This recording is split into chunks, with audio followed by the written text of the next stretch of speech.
Gott að sjá ykkur í dag. Við ætlum að byrja samkomuna á því að syngja saman sálminn númer 124. Hann kemur hérna upp. Endilega takið þið þátt. Amen.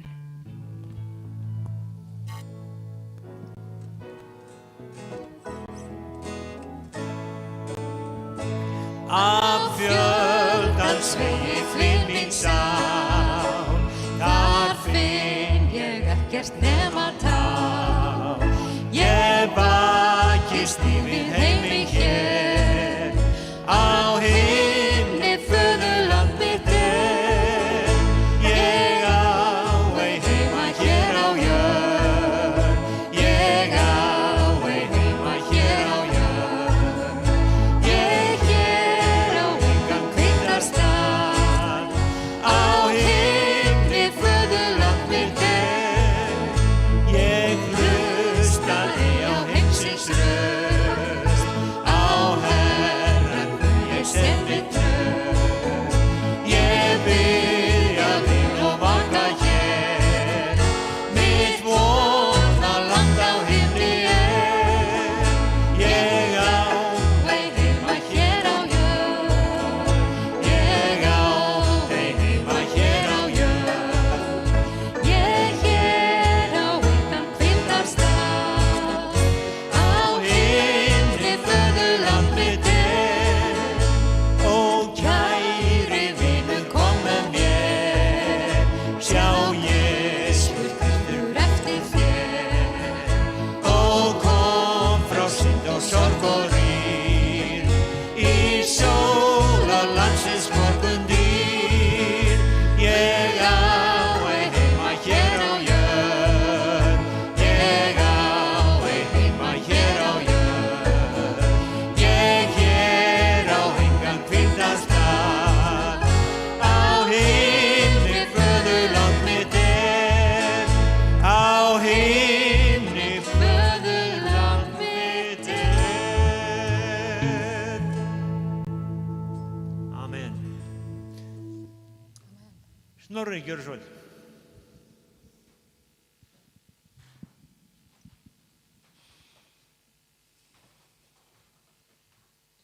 Komið nú sæl og blessuð og til hamingju með þennan dag að byrja í upphafi föstu að opna kirkjurnar og allir eru velkomnir og það er gaman að sjá okkur svona mörg hér inni.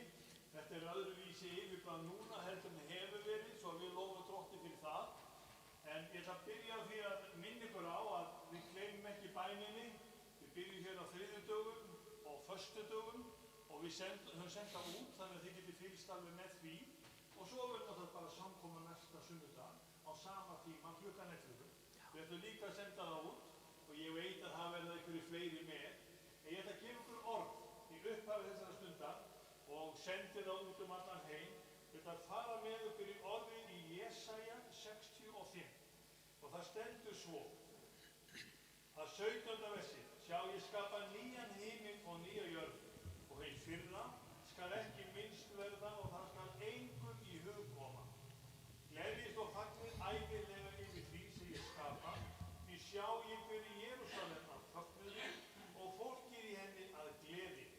Ég vil fagna yfir Jerúsalem og gleðjast yfir fólki mínu, og eigi skal framar heyra þar gráthljóð eða kveinstafi. Eigi skal þar framar vera nokkurt ungbarn aðeins lifi fáa daga, né nokkurt gamalmenni sem ekki nái fullum aldri, því að sá er þar ungur maður sem deyr tíræður, og sá sem ekki nær tíræðisaldri skal álítast einskis verður. Þeir munu reisa hús og búa í þeim. Þeir munu planta víngarða og eta ávöxtu þeim. Eigi munu þeir reisa og aðrir íbúa og eigi munu þeir planta og aðrir eta, því að aldur fólks míns mun vera sem aldur trjánna, og mínir útvöldu skulu sjálfir njóta handaverka sinna. Eigi munu þeir erfiða til ónýtis, eigi börn geta til skammlífis, því að þeir eru kynslóð manna Drottinn hefur blessað og niðjar þeirra verða hjá þeim. Áður en þeir kalla mun ég svara, og áður en þeir hafa orðinu sleppt mun ég bæn heyra. Úlfur og lamb munu vera saman á beit og ljónið mun hey eta sin auð.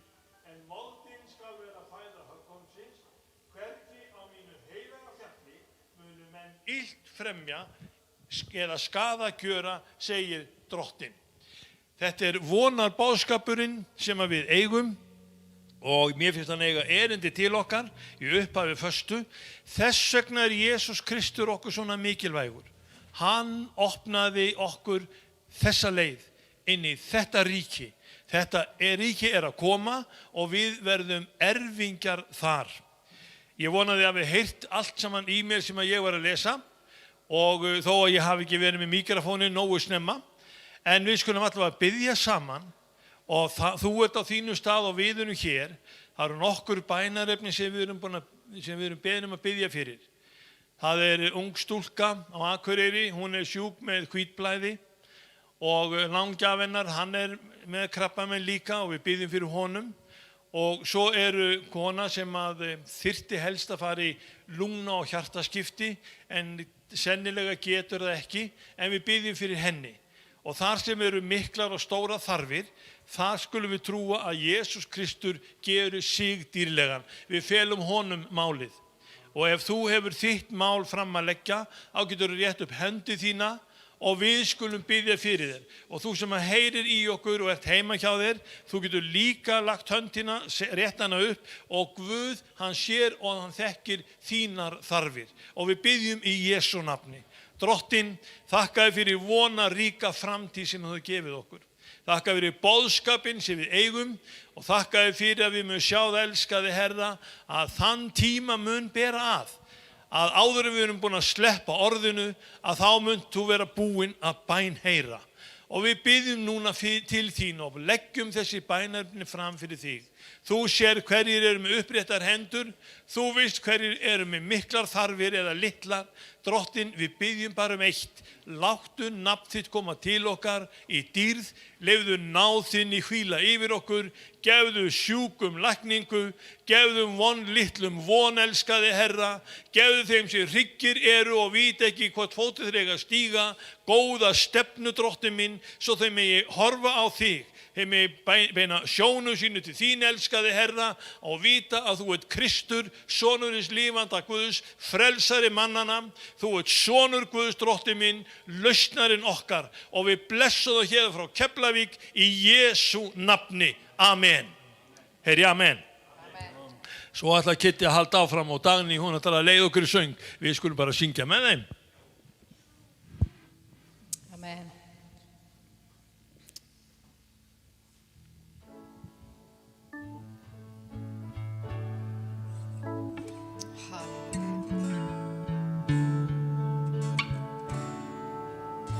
I love you, Lord. Oh, your mercy never fails me. All my days I've been held in your hand. From the moment that I wake up until I lay my head, oh, I will sing of the goodness of God. All my life you have been faithful.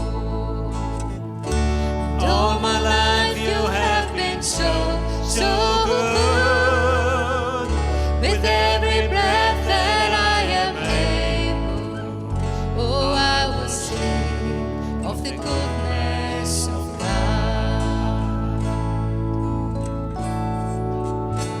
I love your voice.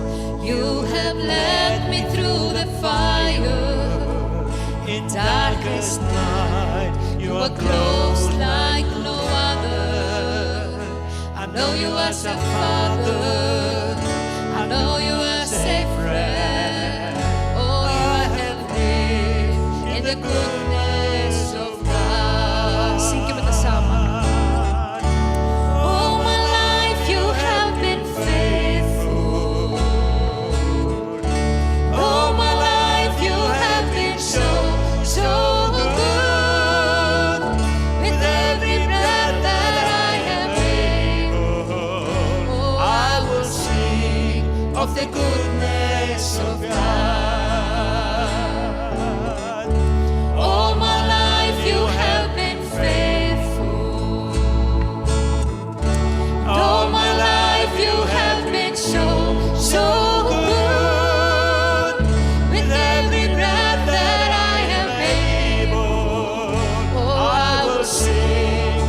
goodness of God.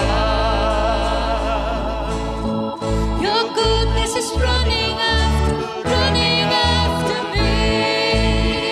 Your goodness is running after me. With my life laid down, I surrender now. I give you everything. Your goodness is running after me. Your goodness is running after me. Your goodness is running after me. With my life laid down, I surrender now. I give you everything. Your goodness is running after me.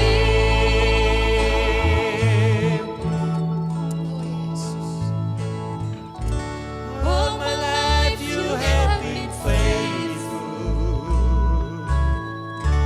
All my life you have been so good. With every breath that I am able, oh, I will sing of the goodness of God. All my life you have been faithful. All my life you have been so good. With every breath that I am able, oh, I will sing of the goodness of God. Oh, Jesus, all my life. All my life you have been faithful. And all my life you have been so good. With every breath that I am able, oh, I will sing of the goodness of God. Syngjum einu sinni enn saman. Your goodness is running after you. Pælið í textunum. Að við gefum Guði allt. Ekki bara pínulítið. Heldur við gefum Guði allt. Og gerum það í dag. Allar áhyggjur. Allt sem við erum að kljást við. Við erum öll að kljást við eitthvað. Leggjum það fram fyrir hásæti Guði í dag. Og gefum honum allt. Þetta alveg söngur sem að ég þarf líka að minna mig á. Að það áhyggjur sem ég með að gefa Guði. Og ekkert endilega bara áhyggjur, bara líf okkar. Gefum Guði allt. Your goodness is running after me. Your goodness is running after me. With my life laid down, I surrender now. I give you everything. Your goodness is running after me. Your goodness is running after me. Your goodness is running after me. With my life laid down, I surrender now. I give you everything. Your goodness is running after me.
Það segir að okkar Guð, hann leggur veg þar sem engin vegur er. Hann gefur uppsprettur lindir þar sem þurrkur er. Og þetta lag er að okkar Guð, hann er Waymaker.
Oh, syngjum saman, ég verð að þú sitt.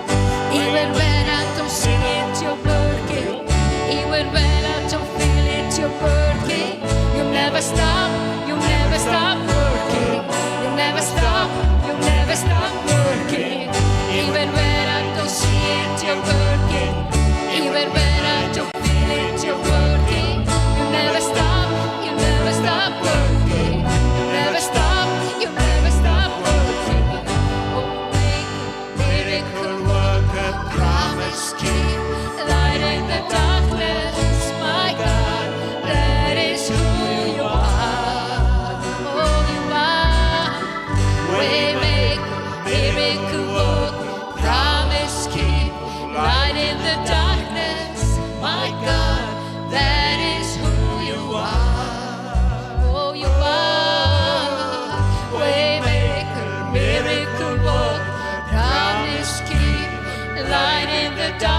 Drottinn, við bara lofum þig og við viljum lofa þig alla eilíð fyrir hver þú ert.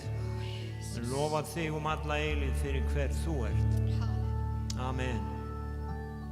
Þig vil ég lofa eilíð, elska þig meir og meir. Í nærveru þína við hásætið þitt kem ég og lofa þig. Þig vil ég lofa eilíð, elska þig meir og meir. Nærveru þína við hásætið þitt kem ég og lofa þig. Heilagur, heilagur, Guð enginn sem þú. Þú ert heilagur, heilagur, enginn sem þú. Elska textan. I sing your praises forever, deeper in love with you. Here in your courts where I'm close to your throne, I found where I belong. You're holy, holy, Lord, there is none like you, my Lord. You're holy, holy, Lord, there is none like you. Þig vil ég lofa eilíð, elska þig meir og meir.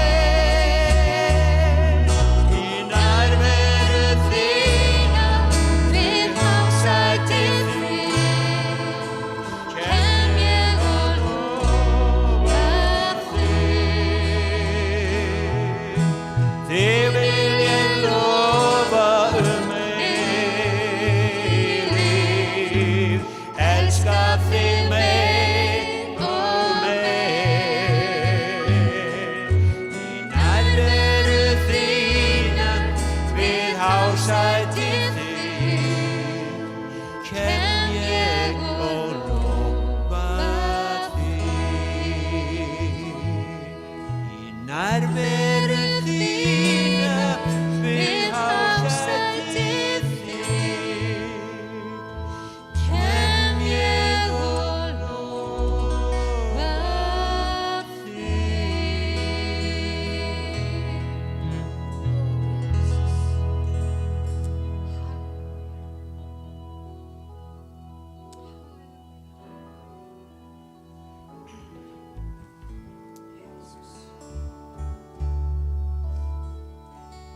þér dýr sé Drottinn, ég dýrka þig. Þér dýr sé Drottinn, því þú dóst fyrir mig. Ég lít þér Guð og lofa þig.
Ég lít þér Guð og ég lofa þig.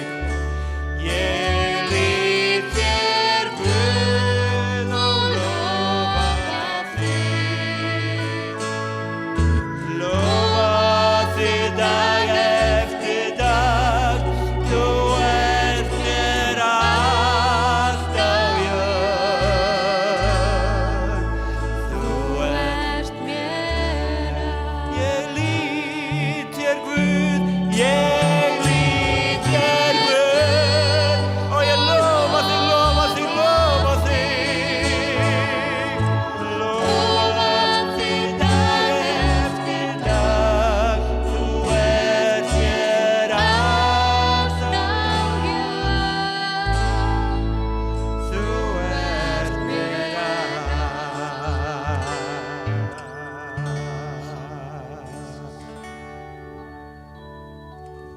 Takk Jesús. Amen. Halleluja. Takk Jesús. Amen. Amen.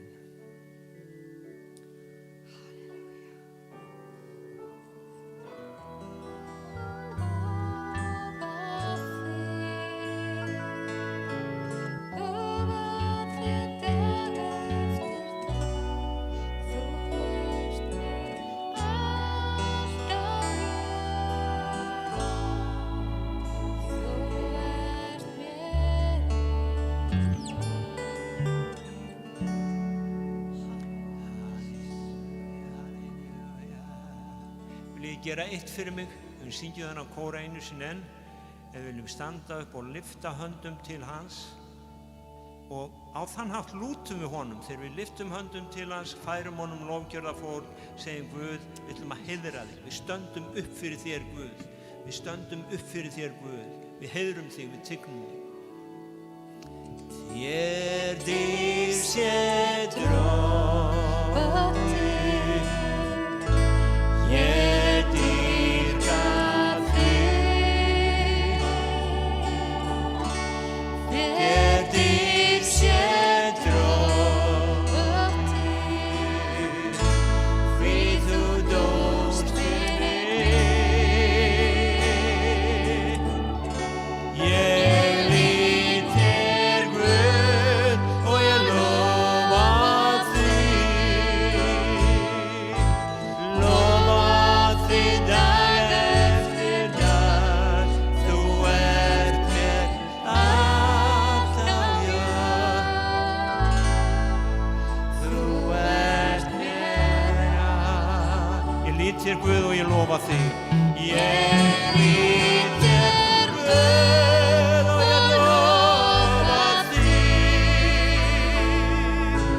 Lofa þig dag eftir dag, þú ert mér allt á jörð.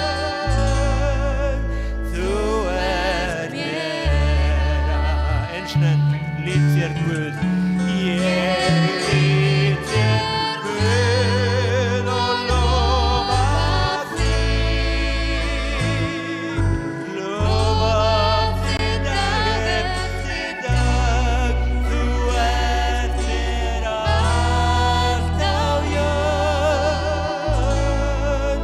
Þú ert mér allt. Halleluja, halleluja, halleluja. Halleluja, halleluja. Halleluja, halleluja. Systkini, þetta er nákvæmlega það sem er að gerast í kringum hásæti Drottins á himnum og hásæti Drottins, það kemur hér niður þegar við lofum hann, upphefjum hann, tignum hann. Þeir segja heilagur, heilagur, heilagur er Drottinn. Öldungarnir 24 og þeir varpa niður kórónum sínum. Og það að lofa Guð, það er ekki bara eitthvað sem við gerum. Við lofum hann af því að við elskum hann, lútum honum, tignum hann. Faðir, við gefum þínu nafni dýrðina. Við gefum þínu nafni dýrðina. Ég lít þér Guð og lofa þig. Og ég lofa þig.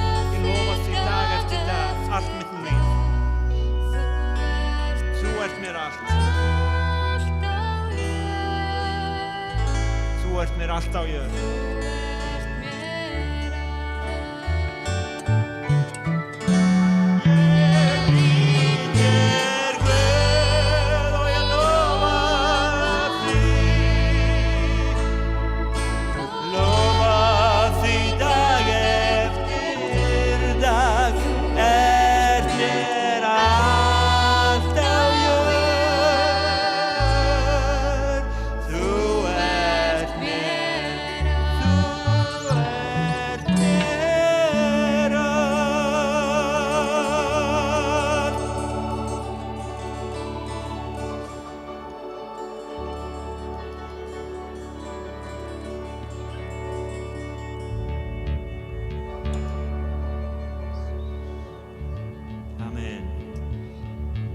Segir á einum stað að knýi strengina ákaft með fagnaðarópi. Ef að ég knýi strengina get ég fengið fagnaðarópið. Amen. Halleluja!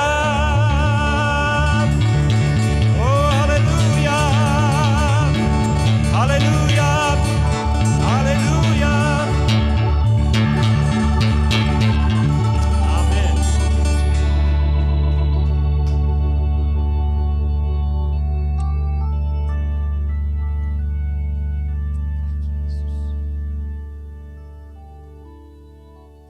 Amen.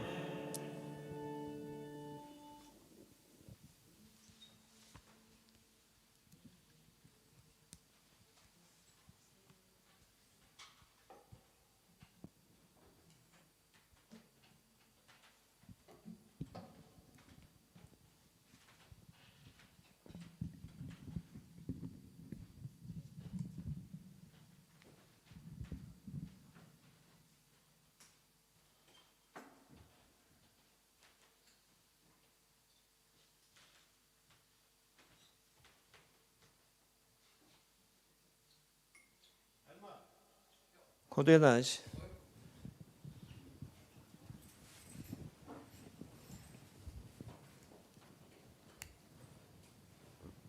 Ég er bara að spyrja þig aðeins. Já. Þetta er unglingapastorinn okkar. Hæ. Þetta er tilvonandi landsliðsmaður í knattspyrnu. Þú átt ekkert að túlka þetta, það skilja þetta allir. Og Dísa túlkar það. Og hérna, hvað voru margir unglingasamkomu ger?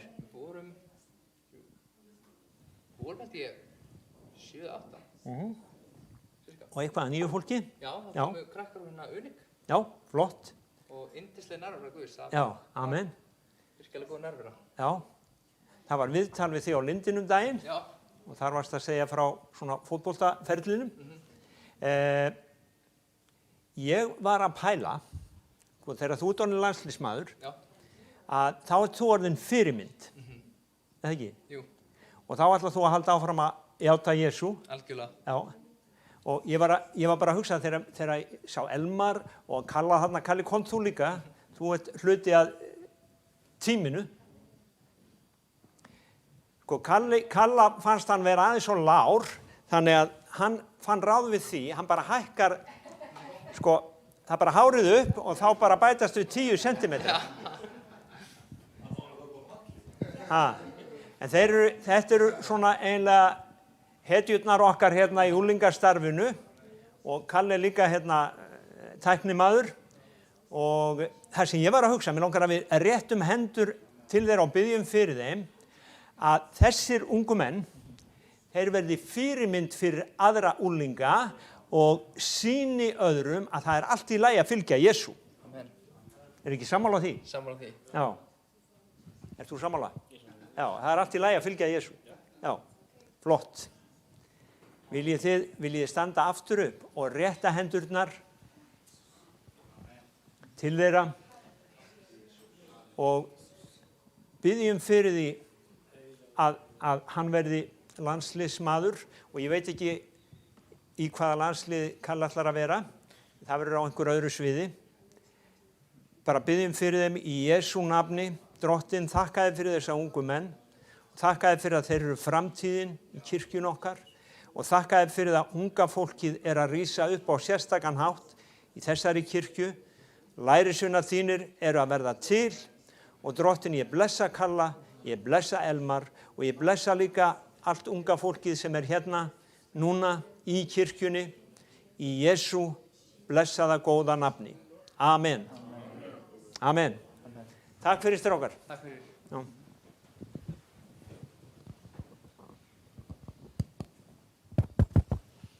Já, þessi á. Mér langar að byrja á að segja ykkur smá sögu. Það voru hjón fyrir mörgum árum sem ákváðu það að flytja frá Evrópu til Bandaríkjanna og á þeim dögum að þá var ferðast með skipi eða skipum og þau voru náttúrulega í leita betra lífi eins og svo margir í dag og þau lögðu hart að sér, söfnuðu fyrir farinu og síðan söfnuðu þau líka til þess að eiga eitthvað að borða á leiðinni. Og svo, þetta var svona 3 vikna sigling og svo það að þau eru sem sagt með keksi sitt og ostinn og snakkið niður í káettinu sinni og þau heyra alltaf svona glauminn í fólkinu í veislusalnum á skipinu sem var að borða og þau náttúrulega óskuðu þess að þau hefðu átt sem sagt fyrir því að borða líka. En svo það að skipstjórinn auglýsir eitt kvöldið að nú sé bara 1 dagur í höfn og nú ákveður faðirinn að svona halda aðeins upp á það og hann spyr skipstjóran hvað kostar máltíð. Hann var að hugsa, ég ætla að bjóða allir í fjölskyldunni í mat, við erum búin að vera hérna og alltaf niður í klefa, þegar allir hinn að borða, nú ætla ég að halda upp og við höfum veislu í kvöld. Þá segir skipstjórinn við hann horfir á svona undrandi, hvað segirðu, hafið ekki borðað í matsalnum? Nei, það innifalið í fargjaldinu. Vá. Sem sagt allan hennan tíma, þá voru þau að borða bara svona eitthvað snakk í staðinn fyrir að vera í veislu sem var búið að borga, þau voru búin að borga fyrir. Og mér fannst það passa svo vel við ritningarstaðinn sem Guð gaf mér fyrir þessa samkomu og í Jóhannesi 10:10 og ég ætla að lesa allt versið af því að það segir hér í versi 10, Jóhannes 10:10 Þjófurinn kemur ekki nema til að stela og slátra og eyða. Ég komin til þess að þeir hafi líf í fullri gnægð. Nýja þýðingin íslenska, hún segir þetta svolítið betur. Þannig að Snorri, hún sumstaðar betri. Og hún segir í fyllstu gnægð. Hún segir í fyllstu gnægð. Og ég prentaði út orðið fyllsta í Strong og það bara ég fekk heila blaðsíðu yfir því hvað þetta mikið. Orðið þýðir perissos. Þið getið farið inn á netu og heyrt hann bera þetta fram, perissos. Og það þýðir að það meira en nóg, það eitthvað sem flæðir yfir og á enskan segir exceeding abundantly above, sem sagt miklu meira en nóg og svona gengur listin niður að þetta eitthvað sem bara allt og mikið. Þetta eitthvað sem þú ræður ekki, þetta eitthvað sem eins og þegar við hellum vatn í glas og það flæðir yfir og heldur áfram að flæða yfir. Og þetta Jesús Kristur sem að segja okkur, hann kom til jarðarinnar til þess að við hefðum yfirfljótandi líf. Ég talaði hann Elía daginn og fyrir hálfum mánuði, þannig að ég ætla kannski aðeins að vitna og bera saman Elía vegna þess að spurningin var, hvar nú Guð Elía? Guð Elía, hann núna komin til jarðarinnar með líf í fyllstu gnægð. Þannig að hann í rauninni að gera það sama og Elía gerði, hann að sýna okkur muninn á því hver Guð og hverjir hjáguðirnir eru. Jesús Kristur, hann kom svo sannarlega og sýndi okkur að það var og verður til Guð. Amen. Og hérna var, við byrjuðum versið og ég vil kannski ekki staldra mikið við það, en það var þjófur á ferð þarna og þegar ég var að íhuga þetta vers þá sagði já, það er alltaf þjófar á ferð þar sem fjársjóðir eru geymdir. Og það er svo merkilegt við þetta að Jesús hann varaði okkur við þjófinum að hann vildi ræna frá okkur þessu lífi sem hann hefur komið til þess að gefa okkur. Og kirkjan, svona ein setning hérna sem að ég skrifaði niður, kirkjan og Guðsfólk kallað til að lifa í sigri við synd, ekki undir valdi syndar.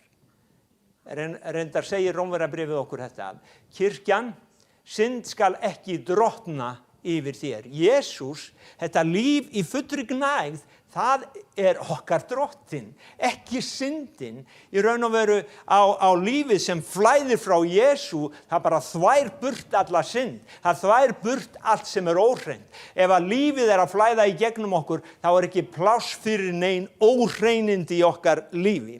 Þannig mér langaði bara að segja að við erum kölluð til að vera vottar hans. Jesús sagði, þegar heilagur andi kemur yfir yður, þá munu þér verða vottar mínir. Og mér langar að tala aðeins þetta líf í fullri gnægð og ég ætla að minnast aðeins á, ég talaði Elía daginn og ef ég vitni í Elía að þá ég að tala það sem ég talaði daginn, að hvar nú Guð Elía? Og kannski þetta ekkert ólíkur boðskapur vegna þess að það er eiginlega sama hvar ég flett upp í Biblíunni, ég enda alltaf með sama boðskapin. Það eru sumir sem að predika alltaf náð, sumir predika alltaf trú. Ég í raun og veru predika alltaf það að við þurfum að leita drottins og finna hann og taka hásæti hans hingað niður þar sem hann vill vera, að byggja honum tjaldbúð, að reisa honum hús. Húsið hans á að vera bænahús. Þannig að Jesús kom til þess að við hefðum líf í fullri gnægð. Hann kom til þess að við hefðum líf í fyllstu gnægð. Í Gamla testamentinu þá talað land sem heitir fyrirheitna landið. Og ég googlaði Promised Land og þá fekk ég flott landakort og hérna þarna var Jórdan og hellingur af landi inni með sem að ekki Ísrael í dag, en hérna fyrirheitna landið, ég fór í Strong og ég athugaði hvort til eitthvað sem heitir The Promised Land, til eitthvað sem heitir fyrirheitna landið í Biblíunni. Nei, það ekki til, eða ég fann það ekki. En ástæðan fyrir því að þetta kallað fyrirheitna landið var vegna fyrirheitis sem að Guð gaf Abraham. Og þú lest það í 1. Mósebók 12:7, þú lest líka það í 1. Mósebók 17:8 og ég ætla að lesa kannski bara seinni ritningarstaðinn, 1. Mósebók 17:8. Þess vegna þetta kallað fyrirheitna landið af því að Guð, hann gaf, eða the promised land, vegna þess að Guð gaf Abraham fyrirheit. Og hann segir hérna í 17:8, ég mun gefa þér og niðjum þínum eftir þig það land sem þú nú býr í sem útlendingur, allt Kanaanland til ævinlegrar eignar og ég skal vera Guð þeirra. Þannig þetta fyrirheitna landið. Og það kallað fyrirheitna landið af því að hérna Guð gaf fyrirheit. Nú, Jesús Kristur hefur gefið okkur fullt af fyrirheitum, en það svo merkilegt með þetta land. Í Jósúa 18:3 þá lesum við að Jósúa að tala við Ísraels menn og þetta löngu eftir að þeir fara yfir Jórdan ána til að taka landið og þeir eru búin að taka góðan hluta af landinu, en í 3. versi þá segir Jósúa við þá, Ísraelsmenn, hversu lengi ætlið þér að vera svo tómlátir og fara ekki að taka til eignar það land sem drottning Guð feðra yðar hefur gefið yður. Ok, það var búið að gefa þeim eitthvað, en þeir fóru ekki að sækja það. Og Jósúa í rauninni að hvetja þá til þess að fara og taka að landið, sækja landið. Og það í rauninni það sem að minn boðskapur gengur út á og hefur gengið út á þegar við erum að leita Guðs, að það að taka landið. Og ég skrifaði hérna, á hverju var ekki spennandi að taka land sem að flaut í mjólk og hunangi. Mjólk og hunang í þessu samhengi þýðir eitthvað sem er yfirfljótandi líf í allsnægtum. Af hverju var ekki spennandi að fara og setja stað í landi sem var flaut í mjólk og hunangi? Jú, svarið sjáum við í 4. Mósebók 13, vers 27 til 29. Og þá höfðu verið sendir njósnamenn inn í landið til að skoða landið og í versi 27 þá eru þeir að koma til Móse og þeir eru að segja honum hvað þeir sá í landinu og þeir segja, við komum inn í landið, þangað sem hún sendir oss og að sönnu flýtur það í mjólk og hunangi, það er yfirfljótandi líf þar, það er líf í fyllstu gnægðar, og þetta er ávöxtu þess. Þeir meira segja komu með ávexti út úr landinu. Og sjáðu til að við, kannski í kirkjunni ef við tökum samanburðarmyndina, við fáum oft ávexti út úr landinu sem við höfum ekki tekið af fullnustu. Það er þegar einhver læknast, Guð gerir kraftaverk, en samt höfum við ekki tekið landið að við lifum í þessum kraftaverkum, að við lifum í ríki Guðs þar sem engi sjúkdómar eru. Og margir hafa predikað það, þetta er bara á himninum. Já, við skulum koma aðeins að því á eftir. Ef það er bara á himninum, hvernig stendur þá á því að Jesús kom með þetta til jarðarinnar? Jesús kom með þetta til jarðarinnar. En hérna segir að sönnu er það land sem flýtur í mjólk og hunangi, þetta er ávöxtu þess, en það er hraust þjóð. Hérna kom vandamálið. Það er hraust þjóð sem býr í landinu, borgirnar eru vígirtar, stórar og Anaksonur sáum við þar, einnig Amalekita byggja Suðurlandi og svo framvegis. Þeir sáu sem sagt vígirta borgir, þeir sáu risa, það var það sem festist í huga þeirra. Það var það sem hafði meira vægi heldur en lífið í fyllstu gnægð. Það var óvinnurinn sem hindraði að þeir næðu þessu lífi. Og ég talaði hann Elía á síðasta sunnudag, en það sem var fyrir þeim hérna, ég hef skrifað hérna, risar og vesin. Bara risar og tómt vesin. Og þetta er svona hugafar sem við höfum oft að, ok, ef við förum að gera þetta, þá er bara tómt vesin að því þetta er svo erfitt. Það eru risar fyrir framan okkur, það eru vígirtar borgir, það er vígirtur hugur fyrir framan okkur. Þannig að við getum ekki séð að við getum tekið eða meðtekið í rauninni það sem að Guð hefur gefið okkur.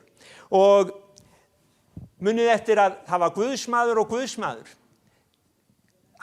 Konan kallaði Elía Guðsmann þegar hann kom svona og byrjaði að búa hjá henni, en svo var hann allt í einu orðinn Guðsmaður með stórun staf þegar hann var búinn að reisa son hennar upp frá dauðum. Þá var hann sko Guðsmaður. Áður var hann bara Guðsmaður, en svo var hann Guðsmaður, halleluja, the man of faith and power, eins og þeir segja. Og þannig að spurningin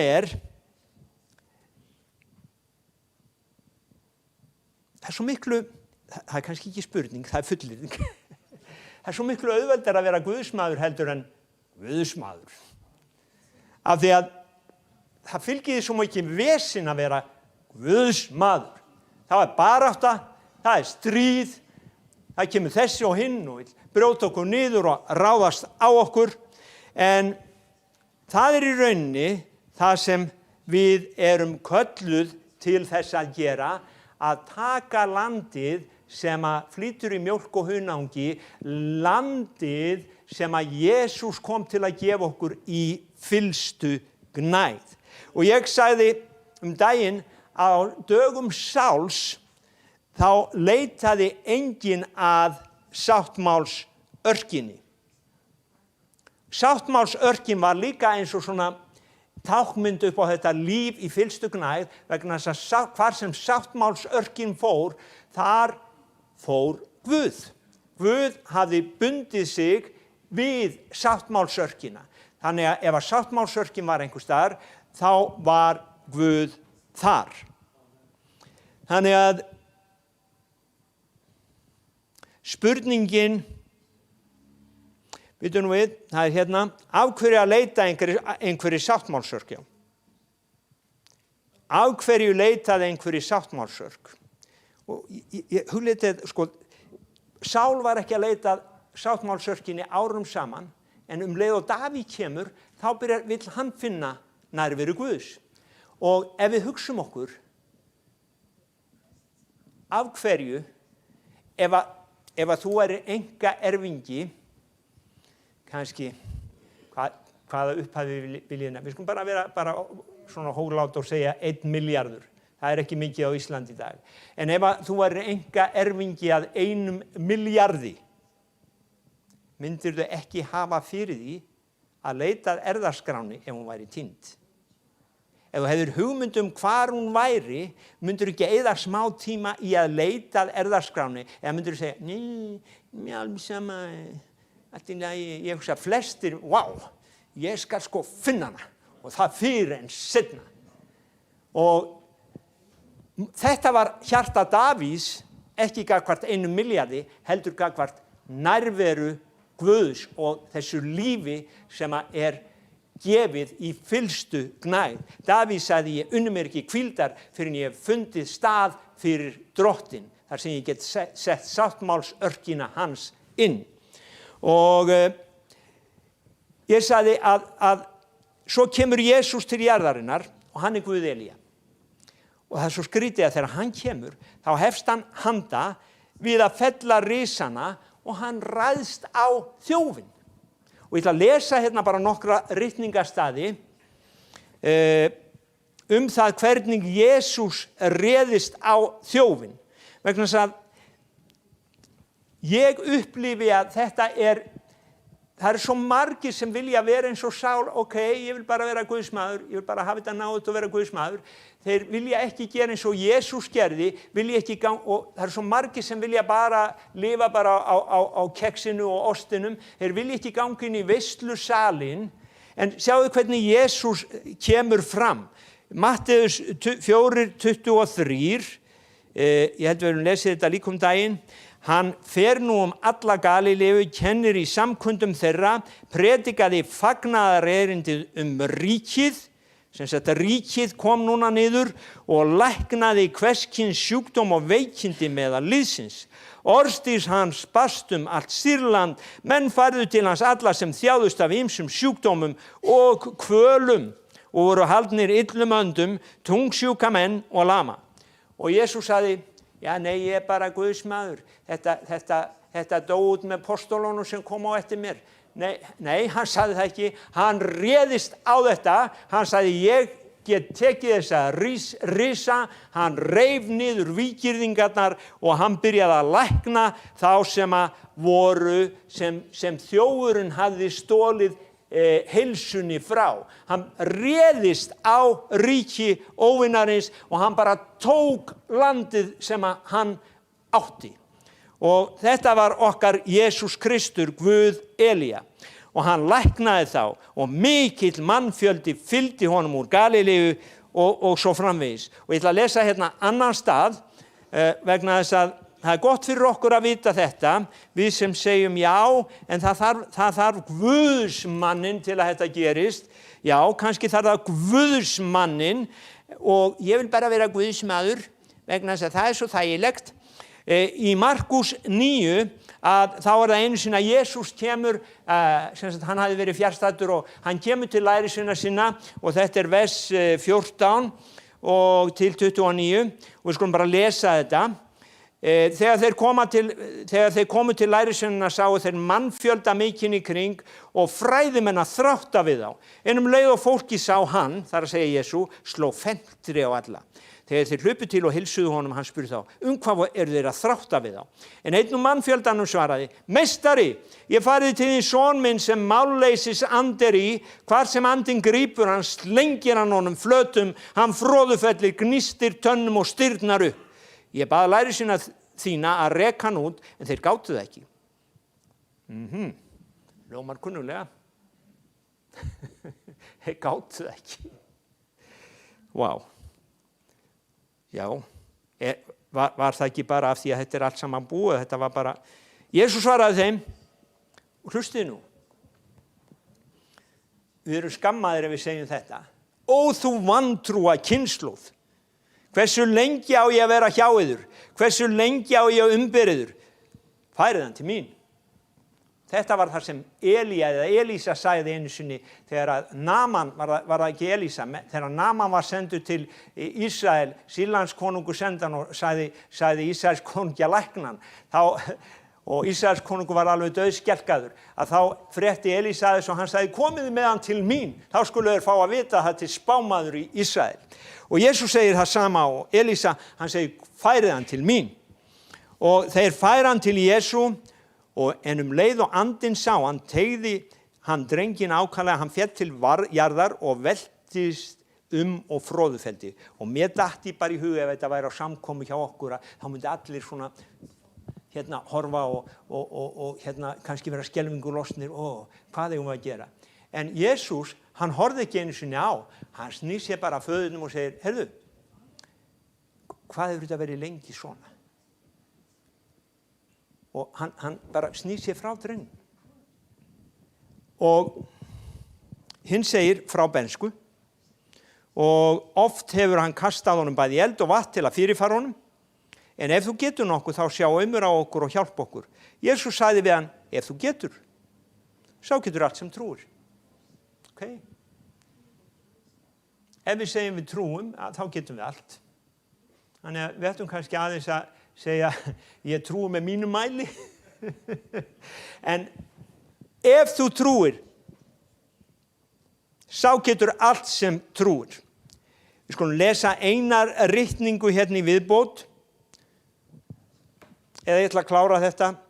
Jesús sér að mannfjöldin þyrpist að, þá hastar hann á óhreina andan, segir þú dumbi og daufi andi, ég býð þér, far þú út af honum, kom aldrei í hann framar. Þá æpti andinn, teygði hann mjög og fór, en sveinn var sem nár. Flestir sögðu, hann dáinn. Hérna kom annað test, annað próf. Jesús tók bara í höndunum, rist hann upp, hann stóð á fætur. Og þegar Jesús var orðinn einn með lærisveini sínu, spurðu þeir hann, hví gátum við ekki rekið hann út? Hann sagði, þetta kyn verður eigi rekið út nema með bæn. Já, þessar leiðinda bænastundir. En kannski eru þær þess virði að við förum að sjá þessa púka fara út og fólkið læknast. Amen. Matteus 15:23. Ég ætla að lesa það líka áður en að við ljúkum. Það er ekki mjög mikið eftir. Eitthvað þó. Matteus 15:29. Þaðan fór Jesús og kom að Galileu vatni. Hann gekk upp á fjall, settist þar. Menn komu til hans hópum saman, höfðu með sér haltamenn, blinda, fatlaða, mállausa, marga aðra, lögðu þá fyrir fætur hans og hann læknaði þá. Blindir, haltir, mállausir og annars konar sjúkdómar. Allir læknast. Fólkið undraðist þegar það sá mállausa mæla, fatlaða heila, halta ganga, blinda sjá og hvað gerist? Þeir lofuðu Guð Ísraels. Ég voru að hugsa bara, ef að þetta fer að gerast, þá hefur fólk bara að lofa Guð sem það jafnvel ekki trúir á. Og það var bara hópast að, af því að það sér táknin og undrin og nú veit það að Guð, hann bara predikar sjálfur með táknum og undunum og fólk byrja bara að lofa hann. Fólk sópa stað. Þetta staðurinn sem við viljum sjá. Þetta húsið sem við viljum koma í. Og svo það að hann truflaði 1 eða 2 jarðarfarir í Lúkas 7. Skömmu síðar bar svo við að Jesús hélt til borgar sem heitir Næn. Lærisveinar hans fóru með honum mikill mannfjöldi. Þegar hann nálgast borgarhliðið þá var verið að bera út látinn mann, einkason móður sinnar sem var ekkja. Og mikill fjöldi úr borginni var með henni. Og drottinn sá hana, kenndi hann í brjóstum hann og sagði við hana, grát þú eigi. Hann gekk að snart líkbörurnar, en þeir sem báru námu staðar. Þá sagði hann, ungi maður, ég segi þér, rís upp. Hinn látni settist upp, tók að mæla. Jesús gaf hann móður hans, en ótti greip alla, og þeir vegsömuðu Guð og sögðu, spámaði mikill risin upp meðal vor. Guð hefur vitjað líð síns.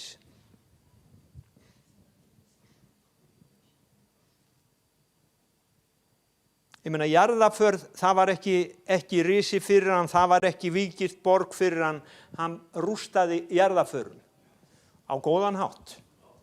Lazarus, við lesum það, hvernig hann kallaði hann fram, búinn að vera dauður í 4 daga og eða allir búin að gefa upp vonina og meiri segja að systurnar, þær sögðu, ef að þú hefði verið hérna, og við talaðum það stundum að við að halda okkur við hann mæli trúar, en þarna var drottinn á staðnum og hann sagði, ég upprisan og lífið. Ég upprisan og lífið. Svo hvíslaði hann bara Guð og sagði, ég bara segi þetta vegna þeirra sem hérna eru, og svo bara kallar hann á Lazarus bara út með þig og Lazarus kemur vafinn lík blæjónum. Og svo það svo skrítið að ég les frumkirkjuna, það þarna kirkjan þar sem eldurinn kom niður og svo hvíslaðust eldsúlurnar á hvern og einn þeirra, að ef við lesum í Postulasögunni 5, 12 til eitthvað, 5, 12 til 16, þá gerast nákvæmlegu sömu hlutirnir og nú Jesús farinn. Hann farinn. Eða var hann ekki farinn? Var hann þarna í þessum eldsúlum sem komu? Getur það verið?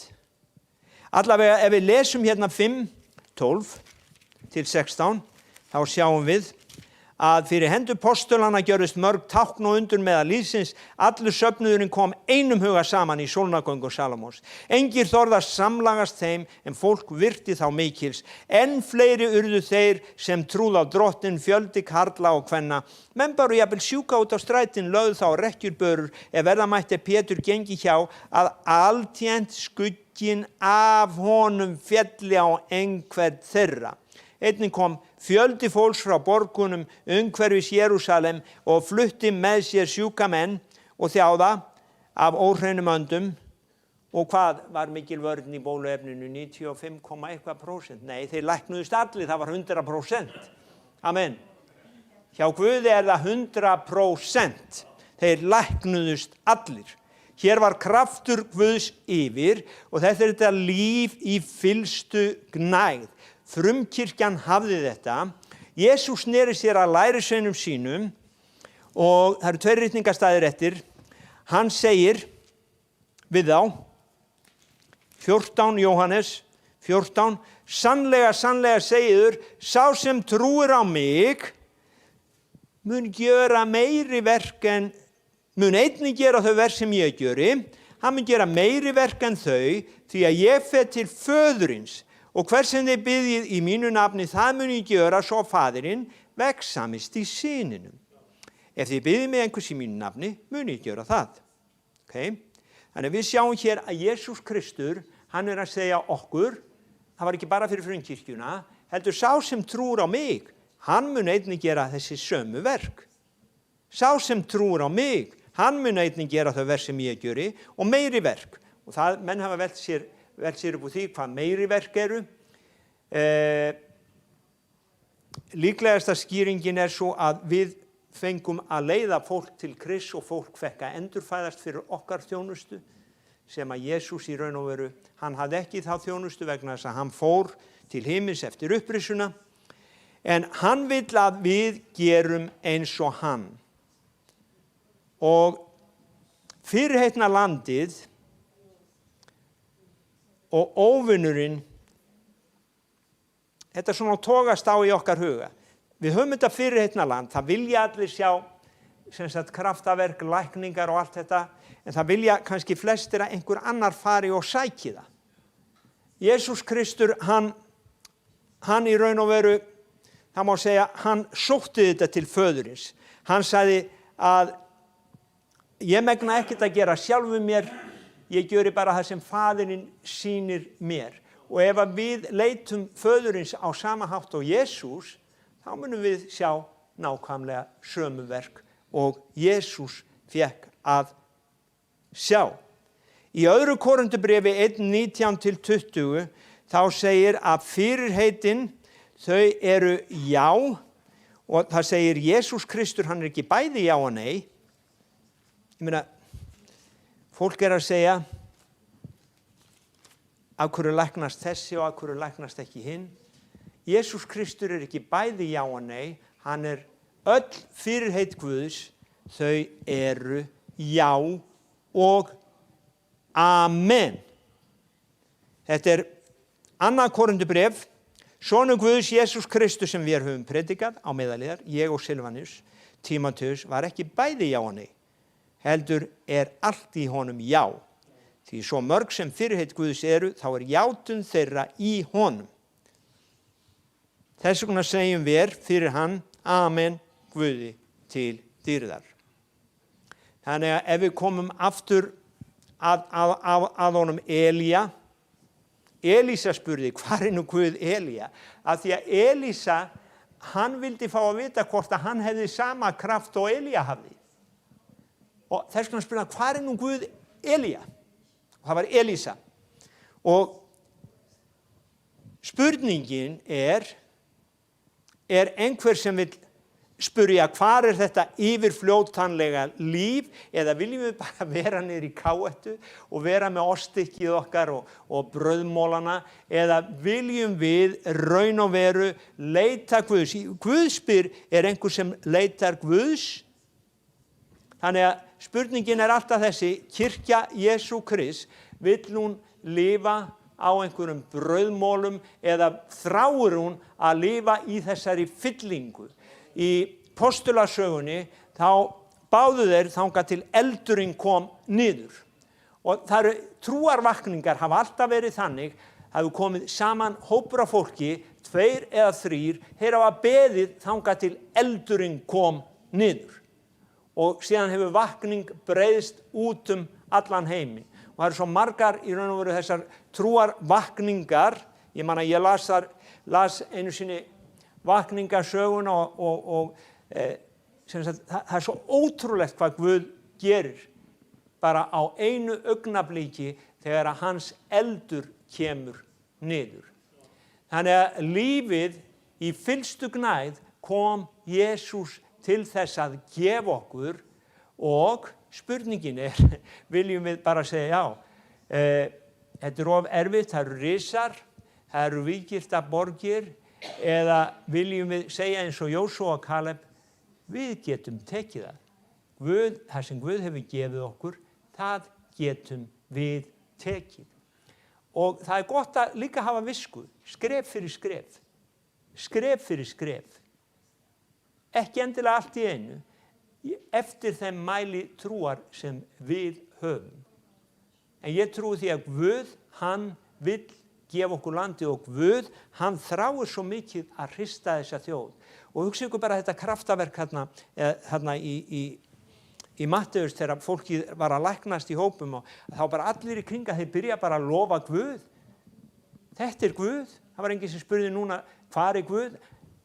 Það var búið að opinbera Guð, og fólkið getið bara ímyndað ykkur ef að við sjáum lækningar, undur og tákn, og fólk kemur bara að hópast að, af því að það þráir að sjá Guð.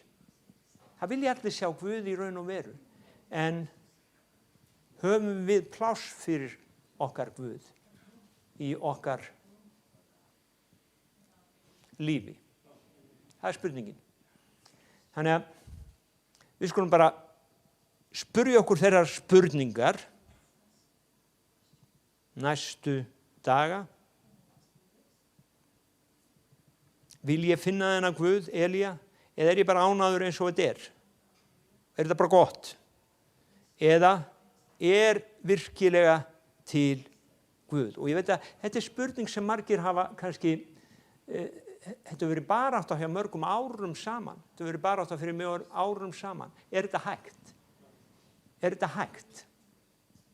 Ég trúi að sé hægt ef að hópur af fólki vill. Ef að hópur af fólki vill. Jesús, hann gerði lærisveina og svo bara skildi hann þá eftir. Ekki með forstöðumann, heldur með heilagan anda. Hann gaf þá heilagum anda. Og þeir byrjuðu þar sem þeir voru. Og ég held að við séum að koma inn í þá tíma að við höfum þetta val að koma nær Guði eða þessi flóðbylgja óguðleikans, hún bara sópar okkur koll. Annarkvort komum við nær Guði, leitum hans, finnum hann, hann verður okkar Guð, eða flóðbylgjan og veldisbroti Guðleysisins tekur okkur. Ég ætla að þjóna Guði, ég segi með Jósúa, ég ætla að vera nálægt mínum Guði. Sama hvort ég stend hér í þessu púlti eða að sópa þarna fram í mér, alveg sama. Ég vil vera nálægt mínum Guði í Jesú nafni. Og við ætlum að enda þessa samkomu á að syngja kór sem bæn til heilags anda að hann komi. Og svo endar Snorri samkomuna því loknum.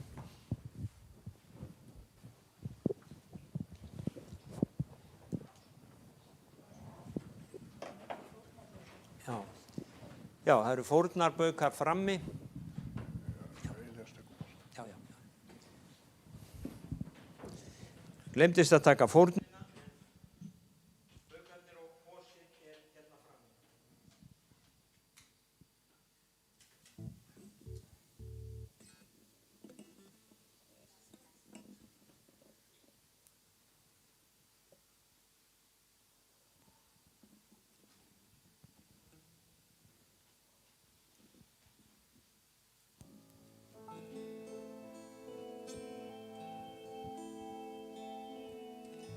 Kom helgur andi, líkt og stormur, líkt og eldur.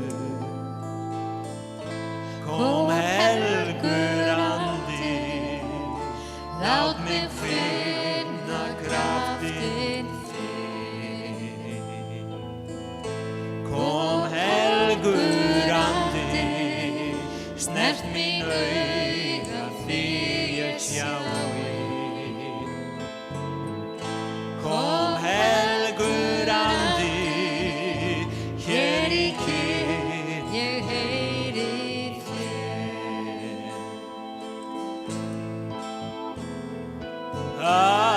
Halleluja,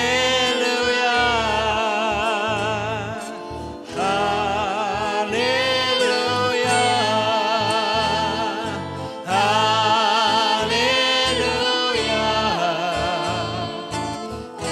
halleluja,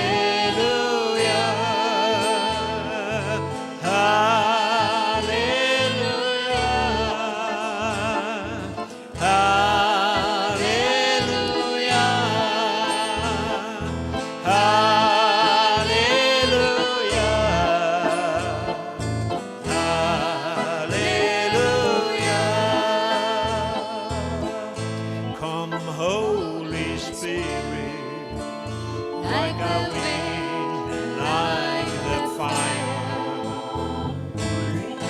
Oh, Holy Spirit, let me feel the power within. Come, Holy Spirit, touch my eyes that I might see her. Come, Holy, Holy Spirit, in the stillness lead to me.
Kom helgur andi. Halleluja. Snert mín augu að ég sjái. Drottinn minn og Guð minn. Snertu við okkur, Drottinn minn. Snertu við þínu fólki. Sannarlega Drottinn. Amen. Kæru vinni, við erum komin að enda þessara samkomu, þessara samverustundar og ég þakka innilega fyrir gott orð. Ég veit líka að við sem erum að hlusta mörg hver, þið bara standið á meðan, við ætlum svo bara að biðja saman. Við erum kannski spyrjandi yfir því hvort að þetta sé virkilega alveg rétt sem að við erum alltaf að vísa til. Er þetta alveg hárrétt? Er þetta satt? Er þetta ekki ýkt og er þetta ekki aukið eða erum við ekki of mikið í þessu því að við sjáum þetta ekki gerast í kringum okkur? En ég ætla bara að gefa ykkur svona eitt veganesti, lítið orð úr orðskviðunum 30. kapitula og ég ætla að fara með ykkur inn í 5. versið. Sérhvert orð Guðs er hreint og það er það sem við erum að boða. Sérhvert orð Guðs er hreint. Hann er skjöldur þeim leita hælis hjá honum. Það er staða þín. Við getum gengið núna fram fyrir hann þar sem við erum og hann er skjöldur okkar. Svo heldur þetta aðeins áfram og segir: bæt engu við orð hans til þess að hann áviti þig eigi og þú standir sem lygari. Það viljum við ekki gera. Hvorki að við bætum við né að við drögum af. Ef við biðja saman að Drottins andi megi vera yfir okkur, við munum treysta orði hans, það megi virka í lífi okkar og við munum finna fyrir bæði hönd hans og lækningu og friði hans sem kemur yfir okkur. Við skulum biðja saman. Takk Jesús fyrir að við munum minna á þau stórkostlegu orð og verk sem þú hefur gert í gegnum tíðina. Við trúum því að þú ert Kristur, sonurins lifanda Guðs og þakka þér fyrir að biðja fyrir áheyrendum okkar að þeir fái að reyna þig. Þeir fá að sjá og ganga inn í orð þitt, ganga inn í vilja þinn og þeim ég reyna það, Drottinn minn, að þú hefur gefið þeim miklu meira heldur en bara ost og keks í litlum kassa. Þú hefur gefið þeim stórkostlega máltíð svo þeim ég njóta samfélags við þig. Komi friður þinn yfir áheyrendur okkar, verði blessun þín og lækning yfir einum og sérhverjum og þakka þér fyrir mun gefa áheyrendum okkar þetta himneska veganesti sem dugir alla leið inn í höfnina góðu þegar við hittum þig í Jesú nafni. Amen. Söfnur má segja amen við þessu. Þá ljúkum við þessari samkomu og þið sem eru ekki hér, þið missið af kaffinu. Þið sem eru hér, að kaffi uppi, hittumst það. Drottinn bless ykkur.